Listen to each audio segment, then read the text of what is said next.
Okay, last time एक activity देखी थी आपने जहां पे हमने ये देखा था कि when a object is immersed in water the weight of the object क्या होता है, डिक्रीजेस और इंक्रीजेस.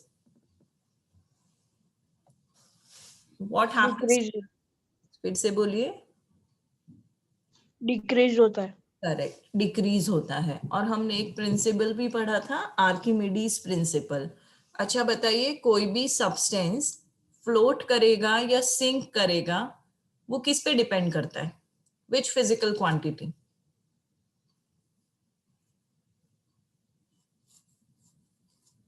व्हाट विल डिसाइड के कोई सब्सटेंस फ्लोट करता है या सिंक करता है? डेंसिटी के ऊपर. हम density of fluid. Very good. So density of the fluid and density of the object. देखो दोनों चीजें इंपॉर्टेंट है, density of the fluid as well as density of the object. तो किन दो चीजों पे डिपेंड करता है? It depends upon density of the object and density of the fluid. If density of the object is less than the density of fluid, तो वो क्या करेंगे? Float करेंगे ऐसे substances. And if density of the object is more,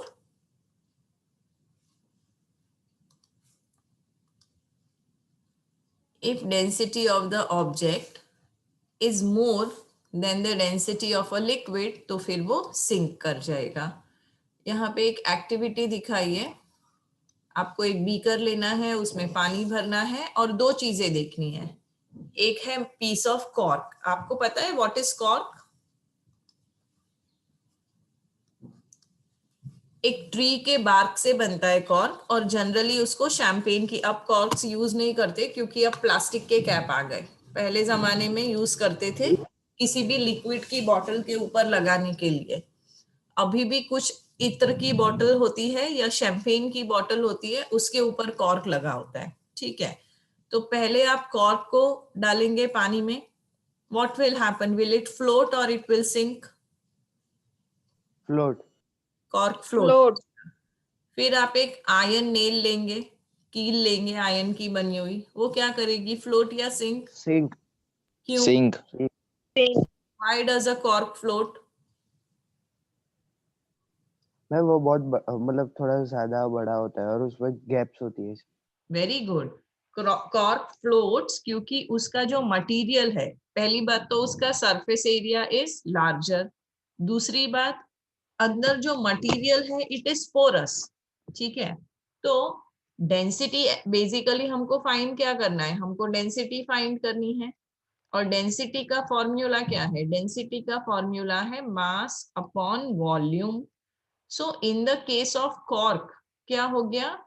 volume is more. So in the case of cork, what happens is volume is more and mass is comparatively less. तो ये पूरा ratio क्या हो गया? पूरा ratio decrease हो गया. तो कॉर्क की डेंसिटी डिक्रीज हो गई वाटर से, इसीलिए वो फ्लोट करता है. आयरन नेल का समझाएंगे मुझे क्या होता है?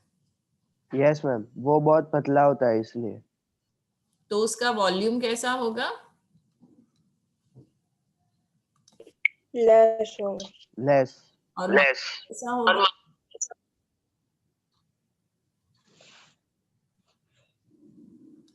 Mass will be more. तो ये पूरा रेशियो मास अपॉन वॉल्यूम कैसा हो जाएगा?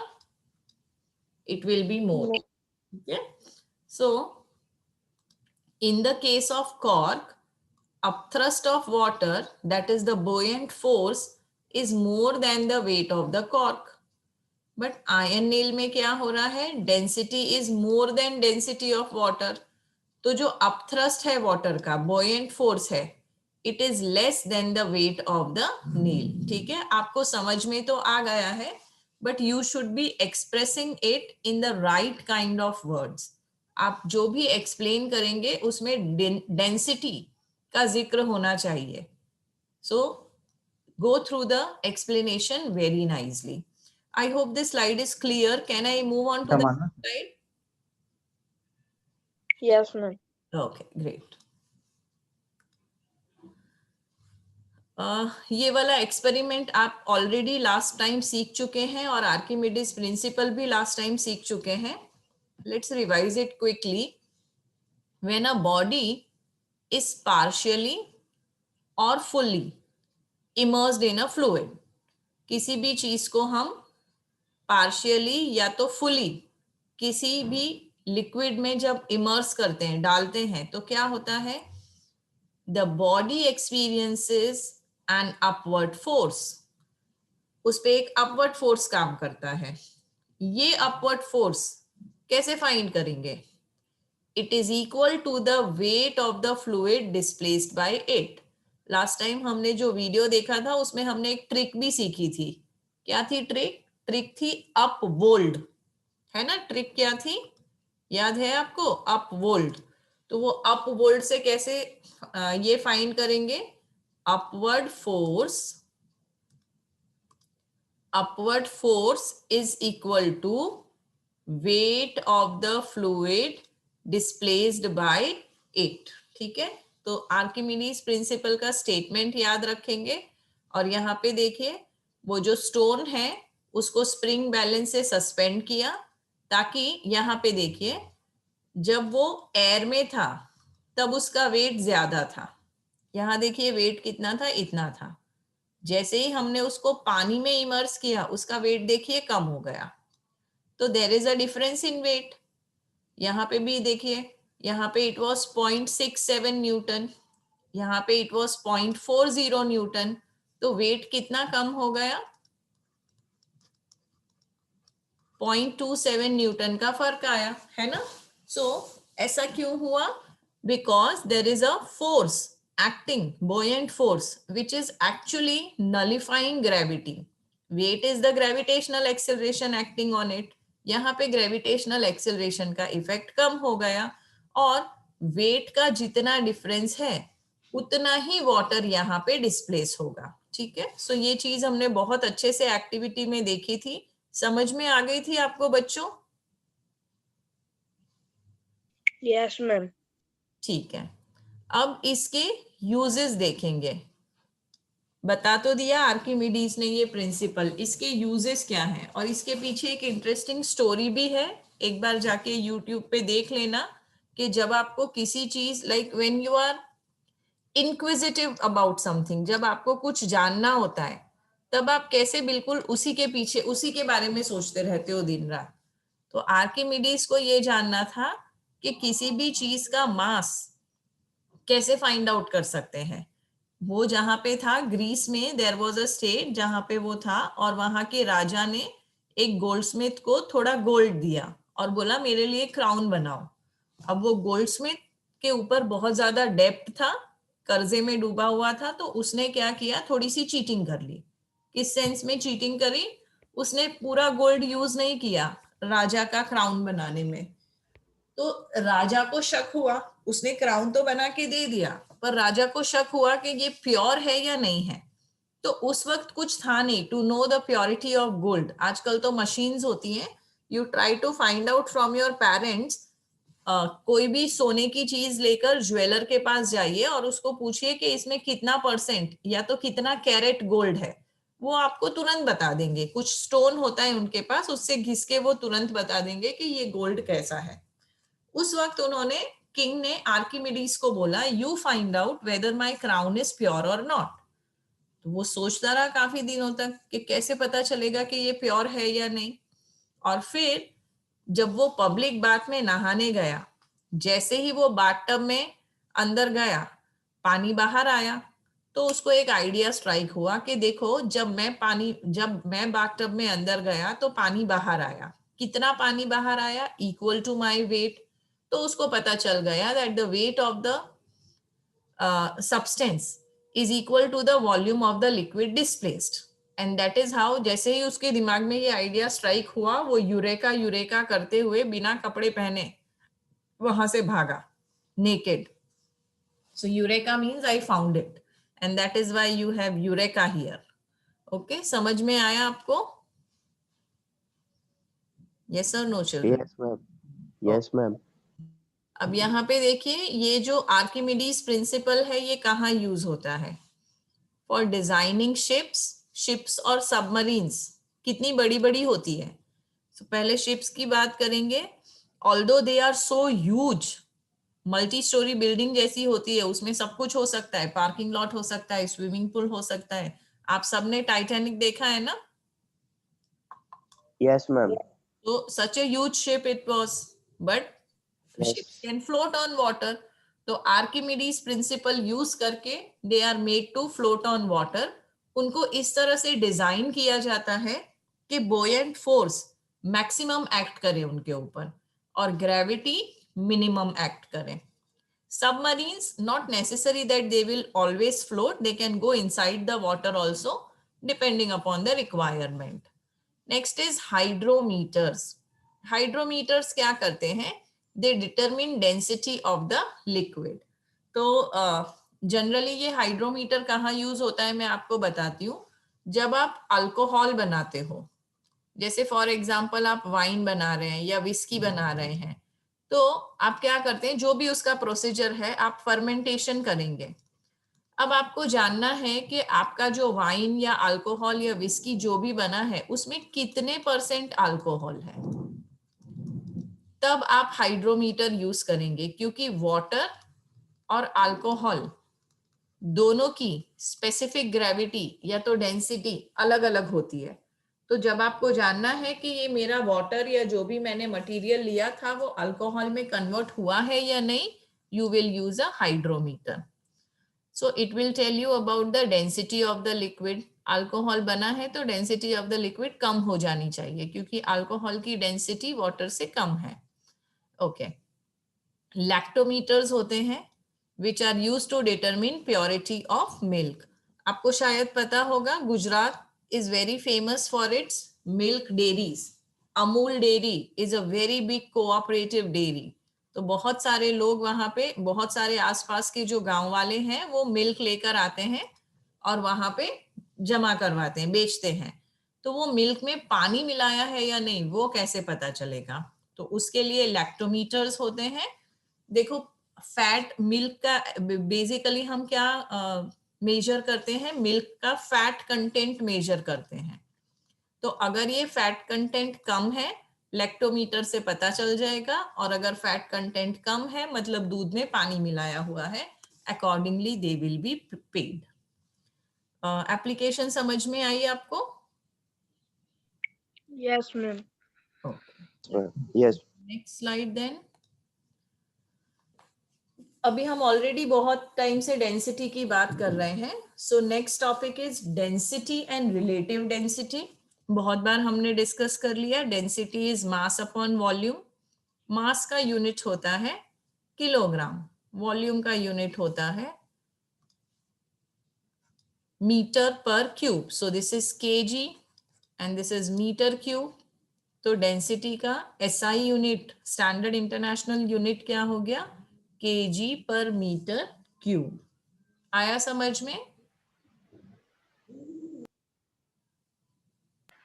Excuse me, ma'am. Slide ही change नहीं हुई है. यस मैम, स्लाइड वही की वही है. अच्छा रुकिए. Now has it changed? Yes, ma'am. Yes, ma'am. तो डेंसिटी का यूनिट समझ में आ गया आपको? Kilometre per metre, sorry KG per metre cube.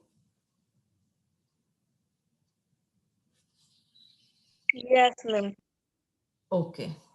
अब यहाँ पे देखिए, हम बात कर रहे हैं रिलेटिव डेंसिटी की. So what is relative density? मुझे ये तो पता है कि हनी की डेंसिटी कितनी है, मुझे ये भी पता है कि वाटर की डेंसिटी कितनी है. अब मुझे जानना है कि हनी वाटर से ज्यादा डेंस है या वाटर से कम डेंस है. तो बहुत सारी चीजें हैं जो हम वाटर से ही कंपेयर करना चाहते हैं. क्यों वाटर? क्योंकि वाटर यूनिवर्सल सॉल्वेंट है. तो when we are thinking in relation to water, उसको हम बोलेंगे रिलेटिव डेंसिटी. तो रिलेटिव डेंसिटी का फॉर्मूला क्या हो जाएगा? Density of the substance upon density of water. तो ये हमको एक रेशियो मिलेगा. Suppose density of the substance was 5 kg per meter cube. Density of water is 1 kg per meter cube। तो ये आंसर क्या हो जाएगा, ये आंसर हो जाएगा 5, और इसका कोई यूनिट नहीं होगा क्योंकि ये रेशियो है, तो इट हैज नो यूनिट। तो रिलेटिव डेंसिटी से मैं ये कह सकती हूँ कि honey is 5 times more denser than water, so that is why we can find relative density। समझ आया आपको? Yes, ma'am. Yes, ma'am. So this is over। अब हम चैप्टर के न्यूमेरिकल सॉल्व करेंगे।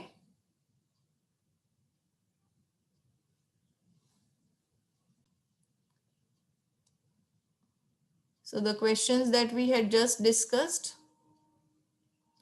quickly let's revise them। It is difficult to hold a bag having thin straps because when the straps are thin, the surface area is less, and when the surface area is less, the pressure is more। What do you mean by buoyancy? It is an upward force experienced by an object when it is fully or partially immersed in any fluid। And when does the object float on sink? When the density of object is greater than the density of fluid, then it will float, and no, when it is less than the density of fluid, it will float, and when the density of the object is more than the density of the fluid, it will sink। Okay.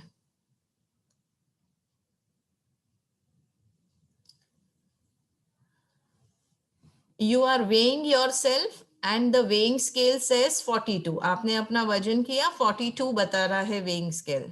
तो आपका मास 42 से ज्यादा है या 42 से कम है? जब आप अपने आप को वे कर रहे हैं, आप कहां पर हैं? एटमॉस्फेयर में है? When you are Yes, ma'am. weighing yourself, suppose this is you and this is the weighing scale, you are surrounded by air, isn't it? Are you surrounded by air or not? आपके आसपास एक atmosphere है, air है। Air क्या है? Fluid है। और fluid में आप क्या एक्सपीरियंस करेंगे? बुओयंट फोर्स एक्सपीरियंस करेंगे, which is pushing you upward. और यहाँ पे जो आपका वेट रीड हो रहा है वो क्या है? It is effect of gravity, gravitational force on you, which is pulling you downwards. तो because you are surrounded by air, आपका वजन थोड़ा सा कम रीड होगा, जो है उससे कम रीड होगा। So if your mass is read as 42, your mass is actually more than, slightly more than 42 kgs। बात समझ में आई बच्चों? Yes, ma'am. Okay, put it in right words, huh? Next is you have a bag of cotton and iron bar, each indicating a mass 100 kg। तो यहाँ पे आपके पास एक बड़ा सा बैग है कॉटन का जो 100 kgs का वेट दिखा रहा है वेइंग स्केल पे। और क्या है यहाँ पे? एक आयरन बार है। ये आयरन बार भी 100 kg दिखा रहा है। So that's iron bar. आपको बताना है in reality which one is heavier than the other. आप बताइए क्या हेवियर है? Iron. Iron bar. हेवियर है? बुओयंट फोर्स को ध्यान में रखते हुए बताइए, मुझे बताइए किस पे ज्यादा बुओयंट फोर्स एक्ट करेगा, कॉटन पे या आयरन पे? Cotton पे। कॉटन पे बुओयंट फोर्स ज्यादा एक्ट कर रहा है। मतलब अगर इसका वजन जितना था जो बता रहा है उससे थोड़ा ज्यादा होगा ना। If it is showing 100 kg, it will be slightly more than 100 kg, because buoyant force की वजह से वो कम दिखा रहा है। आयरन बार पे बुओयंट फोर्स उतना एक्ट नहीं करेगा बिकॉज इसकी डेंसिटी ज्यादा है। सो आयरन बार का वजन जो दिखा रहा है उतना ही है, पर कॉटन का वजन जो दिखा रहा है उससे ज्यादा होगा बिकॉज उसका सरफेस एरिया ज्यादा है। तो जो बुओयंट फोर्स इस पे एक्ट कर रहा है वो भी ज्यादा है। तो इसका जो वेट है वो कम रीड हुआ है. It is actually more than what it shows. And so cotton is more heavier than what the weighing scale is showing. समझ में आया बच्चों या वापस समझाऊं? Yes, ma'am. समझ आ गया. Yes, ma'am. Okay, great. Then we can go to the exercises now. So आज के होमवर्क में ये सारे सम्स भी करेंगे. हाँ, there is one more very simple numerical here. इसको भी देख लेते हैं. So here density of silver is given. Density of silver is 10.8. Relative density है इसलिए इसका कोई यूनिट नहीं है. Density of water is 1000 kg per meter cube. आपको बताना है कि सिल्वर की डेंसिटी कितनी है. तो फॉर्मूला तो हमारा बहुत ही सिंपल है. Relative density is density of silver upon density of water. तो हमको डेंसिटी ऑफ सिल्वर फाइंड करना है तो ये दोनों वैल्यूज को मल्टीप्लाई कर देंगे. They are given 10.8 into 10⁻3. Sorry, तो क्या करेंगे अब इसको? क्या आंसर आ गया आपका? आपका आंसर आया density of silver is 108 and how many zeros you have? 2 zeros. आप चाहें तो इसको ऐसे भी लिख सकते हैं kg per meter cube, but whenever you are expressing a value in physics, the standard form of expressing it is this. तो आप क्या करेंगे? आप डेसिमल रख देंगे यहाँ. एक्चुअली तो आपको डेसिमल यहाँ रखना चाहिए. So either you can write it as 1.08. I have made it a little messy. You have to write it as 1.08 into 10⁻4 kg per meter cube, या तो जो आपकी टेक्स्ट बुक में दिया हुआ है 10.8 into 10⁻3 kg per meter cube. Clear है बच्चों how to express the value?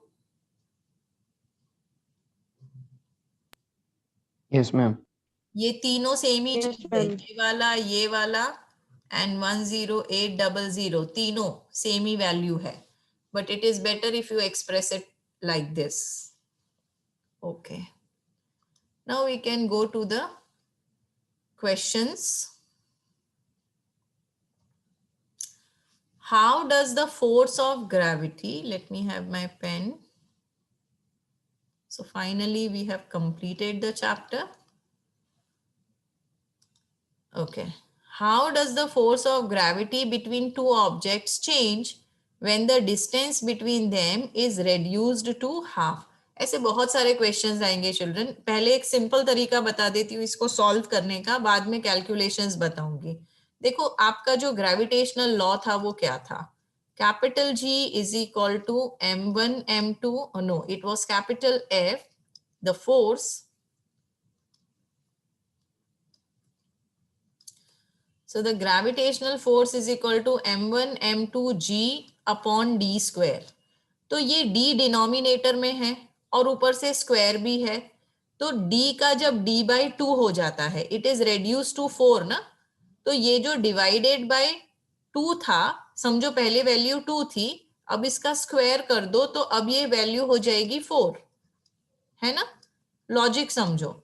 ये आपका जो डिस्टेंस था, एक तो वो डिनोमिनेटर में है और दूसरा उसका स्क्वायर है. तो अगर सपोज पहले the value was, so I will write it again, D square. तो समझो पहले डी की वैल्यू थी 2, तो स्क्वायर करके अब डी की वैल्यू हो जाएगी 4. तो जिस चीज को आप पहले 2 से डिवाइड कर रहे थे, अब आप उसको 4 से डिवाइड कर रहे हो. तो अगर ये हाफ हुआ तो ये क्या हो जाएगा? अब कम होगा या ज्यादा होगा 4 से डिवाइड करने से? पहले कम. हाँ बताइए. कम. सो इट विल कम होगा या ज्यादा होगा? कम होगा मैम। कोई भी चीज दो चीजें हैं, ठीक है। जब ये पास में है तब फोर्स कैसा होगा, और जब दूर है तब फोर्स कैसा होगा।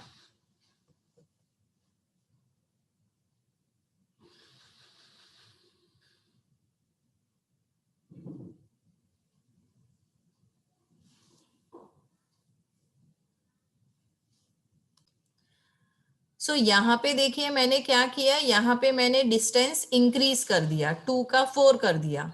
तो जब मैंने डिस्टेंस इंक्रीज किया तो फोर्स क्या हुआ, फोर्स कम हुआ। यहाँ पे क्या हो रहा है, डिस्टेंस रेड्यूस हुआ है। यानी पहले डिस्टेंस 4 था, I should write it properly, पहले डिस्टेंस 4 था और अब डिस्टेंस कैसा हो गया है, 2 हो गया है। तो डिस्टेंस जब कम हुआ है तो फोर्स क्या होगा, व्हाट बढ़ हैपेंड। जाएगा। वेरी गुड, डिस्टेंस कम हुआ है तो फोर्स बढ़ जाएगा। कि by a value of what. तो आप याद रखना, अगर ये हाफ है तो फोर्स 4 टाइम्स बढ़ जाएगा। क्यों, क्योंकि 2 का स्क्वायर होता है 4। अब अगर मैं ऐसा बोलती कि I have reduce the difference 1/3 times, तो फोर्स कितना बढ़ता, आपको सिर्फ 3 का स्क्वायर देखना है, तो फोर्स बढ़ जाता 9 टाइम्स। समझ में आया बच्चों, मैं फिर से एक बार बता। Yes ma'am. हाँ देखो, बस एक सिंपल लॉजिक समझ लो, अगर डिस्टेंस डिक्रीज हुआ तो फोर्स इंक्रीज होगा। कितना इंक्रीज होगा, अगर यहाँ पे हाफ लिखा है तो 4 टाइम्स, अगर 1/3 तो 9 टाइम्स, अगर 1/4 तो 16 टाइम्स। ये सब क्या होगा, इंक्रीज होगा। इतनी बात समझ में आ गई आपको। Yes ma'am. Yes ma'am. अब इसको मैथमेटिकली कैसे प्रूव करोगे, देखो force is inversely proportional to the square of the distance, ठीक है। सो अब ये जो डी स्क्वायर है, यहाँ पे आप क्या लिखोगे, 1 अब distance is reduce to half, तो ये हो जाएगा d/2 द होल स्क्वायर। तो ये क्या हो जाएगा, ये हो जाएगा 1/d²/4। तो ये हो जाएगा 4/d²। यानी फोर्स कितना टाइम्स इंक्रीज हुआ, फोर्स 4 टाइम्स इंक्रीज हुआ, ठीक है। अच्छा, यहाँ पे टेक्स्ट बुक में दिया है या नहीं पता नहीं, लेकिन आपको ऐसे भी क्वेश्चंस आ सकते हैं, what happens if the mass is doubled. ठीक है, तो वापस से आप सेम चीज करोगे, F is directly proportional to the product of masses. तो समझो ये m1 डबल हो गया, तो जब ये डबल होगा तो फोर्स भी क्या हो जाएगा, डबल हो जाएगा, क्योंकि आपने पूरी वैल्यू को 2 से मल्टीप्लाई कर दिया है और 2 न्यूमरेटर में है। समझ में आया आपको, मास डबल हुआ, फोर्स भी डबल हो जाएगा। मास 4 टाइम्स हुआ तो फोर्स भी 4 टाइम्स हो जाएगा। जैसे जैसे मास इंक्रीज करोगे फोर्स इंक्रीज होगा, जैसे जैसे मास डिक्रीज करोगे फोर्स डिक्रीज होगा बाय द सेम वैल्यू, क्योंकि यहाँ पे स्क्वायर नहीं है। समझ में आया बच्चों आपको। Yes ma'am. ऐसे बहुत सारे न्यूमेरिकल्स आएंगे, ध्यान से करना। Okay, next question, gravitational force acts on all objects in proportion to their masses। अभी मैंने आपको बताया force is directly proportional to mass। Why then a heavy body does not fall faster than the light body। बताइए, हमने एक experiment भी देखा था कि अगर वैक्यूम है तो हैवी और लाइट बॉडी दोनों एक ही टाइम पे गिरेंगे। Due to air resistance. Correct. So whenever the object is falling on the ground, suppose this is your object and this object is falling on ground, okay, it is falling with a constant acceleration, Now this acceleration is caused due to gravity, and if air resistance is absent, then the constant, see ये जो gravitational constant है, हम इसको gravitational constant बोलते हैं. क्यों? क्योंकि इसकी वैल्यू कांस्टेंट रहती है. It does not depend on मास. इसकी वैल्यू हमेशा कितनी रहेगी? इसकी वैल्यू हमेशा रहेगी 9.8 metre per second square, irrespective of what is mass of this object. तो अगर एयर रेजिस्टेंस ना हो तो वो सेम ही स्पीड से गिरेगा. क्यों? क्योंकि the value of gravitational constant, और I should say gravitational acceleration, does not depend on mass. लिख पाएंगे आप प्रॉपर टेक्निकल वर्ड्स यूज करके? Yes or Yes, ma'am. okay. Next question. What is the magnitude of gravitational force? मतलब आपको gravitational force find करना है between Earth and 1 kg object on its surface. यहाँ पे mass of the Earth is given and radius of the Earth is given. Again, what is the formula of force? Capital G m1 m2 upon d square. अब यहाँ पे m1 क्या हो जाएगा आपका? Suppose object है तो m1 हो जाएगा आपका 1 kg. अलग कलर ले लेती हूँ, हमने ऐसे बहुत सारे एग्जाम्पल सॉल्व किए हैं. और m2 अगर आपका अर्थ है तो उसका मास कितना दिया हुआ है? 6 × 10⁻²4. तो अब यहाँ पे मैं मल्टीप्लाई कर देती हूँ 6 × 10⁻²4. और डी स्क्वायर यहाँ पे क्या हो जाएगा? Radius of the earth. Radius of the object को हम इग्नोर कर सकते हैं. तो रेडियस ऑफ द अर्थ दिया हुआ है 6.4 × 10⁻6. तो उसकी वैल्यू भी यहाँ पे लगा देते हैं 6.4 × 10⁻6. और क्योंकि ये स्क्वायर था इसको हम 2 बार लिखेंगे. अब हमारे पास सिर्फ क्या नहीं है, हमारे पास कैपिटल जी की वैल्यू नहीं है. कैपिटल जी की वैल्यू पता है आपको? Yes, ma'am. 6.67. Very good. 6.67. आगे भी कुछ मल्टीप्लाई करना है? 6.67 into 10⁻⁻11 Newton meter square kg square. Correct. 6.67 into 10⁻⁻11. अब आप इसको कैलकुलेट करेंगे. सो कैलकुलेट कैसे करेंगे? थोड़ा अच्छे से लिखती हूँ यहाँ पे. 6 × 6. Sometimes my pen troubles me. 6 × 6.7 into, इसको हम बाद में करते हैं, पहले ये सारे लिख लेते हैं. 6.4 6.4. अब ये हो जाएगा 10⁻². देखो 24 - 11 करो पहले. क्या आंसर आया आपका? 13. और ये 6 और 13. 6 12. और 12 जब न्यूमरेटर में जाएगा तब उसको माइनस करना है. तो आपका आंसर क्या आया? 10. तो ऊपर क्या बचा? सिर्फ 10 बचा. ये क्लियर है? यस और नो? Yes, ma'am. ओके. अब आप क्या करेंगे? अब मैं ये 6 × 10 को 60 कर देती हूँ. तो 60 को 6.4 से डिवाइड करेंगे. तो बेसिकली आपको करना क्या है? ये दोनों का मुझे डिवीजन बताना है. एक मिनट, ऐसे कर लेते हैं इसको. आ जाता है.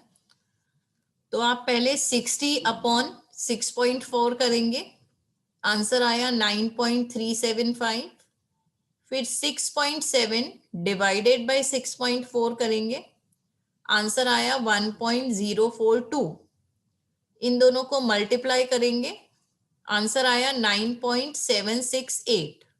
और जब मैं इसको राउंड ऑफ करूंगी I can write it as 9.8. तो आपका आंसर कितना आ गया? आपका आंसर आ गया 9.8. और क्योंकि ये फोर्स है इसका यूनिट हो जाएगा newton. So therefore force is 9.8 newton. Clear है? Is it clear? Yes, ma'am. Yes, ma'am.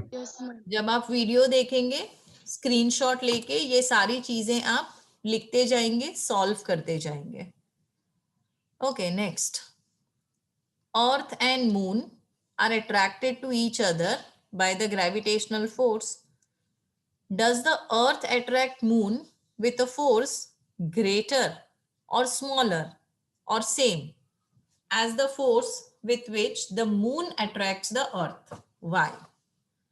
बात को समझते हैं पहले। अर्थ है, ठीक है, मून इज Ma'am. attracting, एक minute,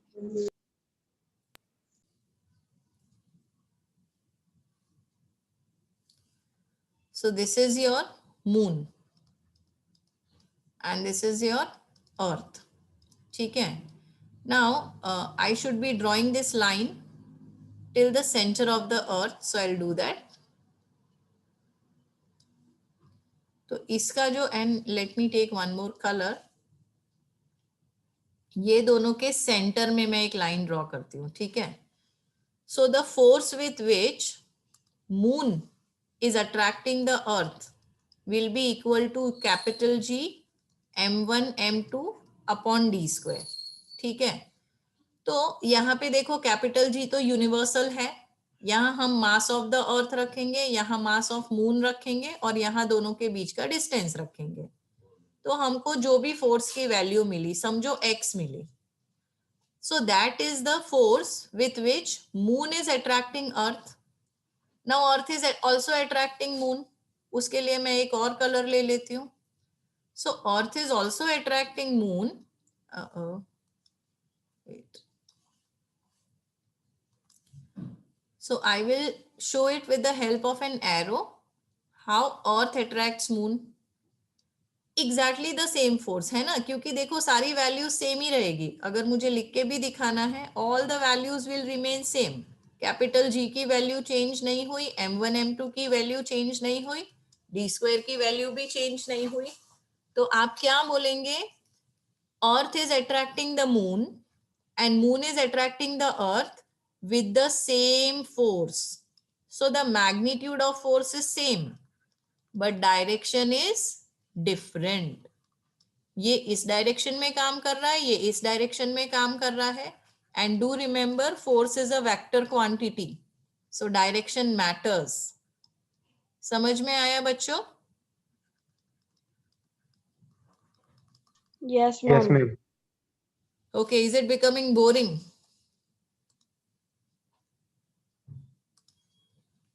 No, ma'am. Okay. No, ma'am. Continue. चलो फटाफट से करेंगे। अर्थ ये तो हो गया। If the moon attracts the earth, why does the earth not move towards the moon? तो अभी मैंने आपको बताया कि दोनों सेम ही फोर्स पे काम कर रहे हैं। तो देखो, moon is attracted by earth, earth moon को अट्रैक्ट कर रहा है, इसीलिए तो मून अर्थ के आसपास घूम रहा है। तो अगर मून भी अर्थ को अट्रैक्ट कर रहा है, तो अर्थ क्यों नहीं चला जाता मून की तरफ? बताइए।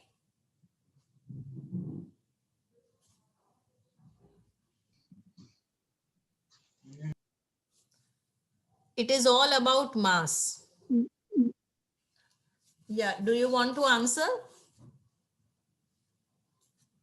देखो, the gravitational force acting between moon and the earth is same, but क्योंकि mass of the moon is less, moon is attracted by earth, but mass of earth is more, so earth is not attracted by moon, so it is all about the mass.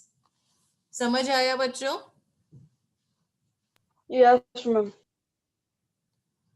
Okay, the next one then. चलो, ये तो हमने अभी किया था, इसलिए आप फटाफट से आंसर बता पाएंगे। What happens to the force between two objects if the mass of one object is double? Mass double करेंगे तो ग्रेविटेशनल फोर्स भी क्या हो जाएगा? Double. Correct, Double. Gravitational force भी डबल हो जाएगा। वेरी गुड, अभी हमने लॉजिक देखा था इसका। So what happens to the force? Force also is doubled, 2 times हो जाएगा. ओके ये भी आपको आता है. Distance between the object is doubled and tripled. तो जब डिस्टेंस डबल होगा तो फोर्स क्या हो जाएगा? 4 times. कम हो 4 जाएगा times. या ज्यादा हो जाएगा? ज्यादा हो जाएगा. डिस्टेंस डबल हो गया है. Force is inversely proportional to the square of the distance. तो जब डिस्टेंस हम लोग डबल कर देंगे 2 टाइम्स तो फोर्स कम हो जाएगा बाय 4 टाइम्स, है ना? Force will Yes, ma'am. और जब हम डिस्टेंस को ट्रिपल कर देंगे तो फोर्स विल तो 9. 9 टाइम्स. ठीक है. Okay the masses of both objects are doubled. m1 and m2 force was directly proportional to m1 and m2. अब ये भी डबल हो गया और ये भी डबल हो गया तो फोर्स कितने टाइम्स ज्यादा हो गया? 4 टाइम्स ज्यादा हो गया. Force will increase by 4 times. क्यों? क्योंकि ये भी 2 टाइम्स हो गया और ये भी 2 टाइम्स हो गया तो 2 into 2 is 4. समझ आ गया बच्चों? Yes, ma'am. Okay. What is the importance of gravitational law? तो वो प्रूव करता है कि हर एक ऑब्जेक्ट यूनिवर्स में एक दूसरे को अट्रैक्ट कर रहा है. That is the importance. What is the acceleration of a free fall? तो what is acceleration of a free fall? मतलब it is falling on the earth attracted by the gravitational force. और वो acceleration की value कितनी है? बताइए acceleration की value कितनी है?